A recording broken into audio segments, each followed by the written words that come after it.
kong tawagin. Si mabait lambing ay angkin. Pero kapag may tampo o bad trip na dumating, parang dragon na biglang nag-aapoy sa hangin.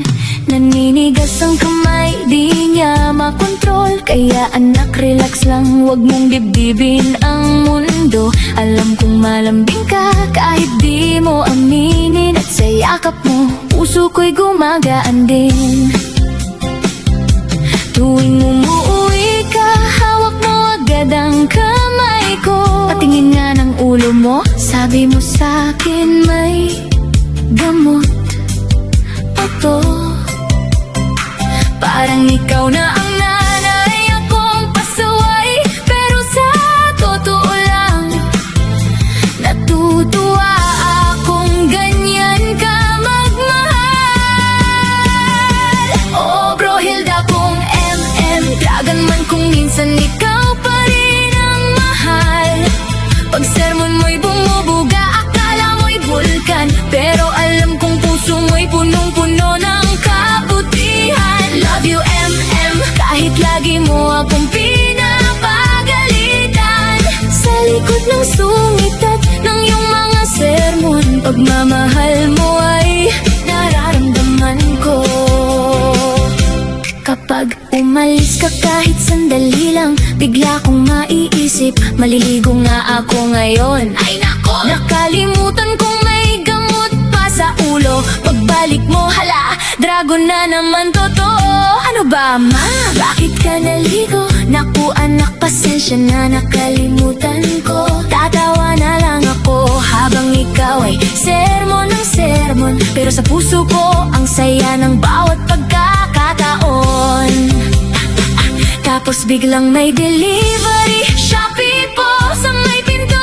Pagbukas nila, at may biskwit at kung ano-ano. Sasabihin ko, kanino kaya to? Ayun pala, galing sa'yo.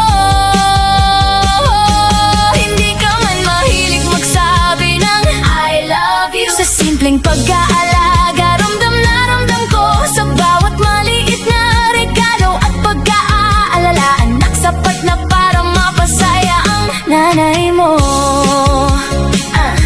Kapag nanonood ako ng YouTube sa bahay, ikaw nasa kabila pero rinig mo pa rin pala. Bigla kang papasok, mahinaan ko ang volume, ang lakas. Ayan na naman si Bro Hilda, walang kawala. Sige na nga, hinaan mo muna sandali. Pero pag alis mo, lakasan ko uli.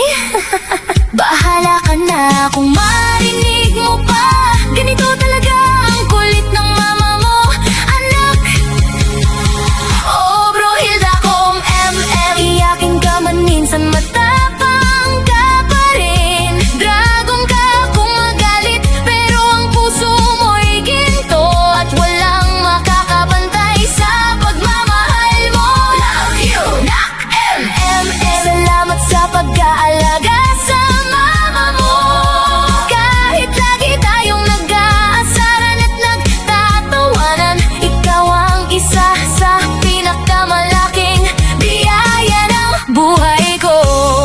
Kaya anak, kapag narinig mong malakas na naman ang YouTube ko, alam mo na ang sasabihin mo. Ma, hinaan ko ang lakas ng volume. At ako naman, sige na nga, pero pag alis mo, lalakasan ko ulit. Love you.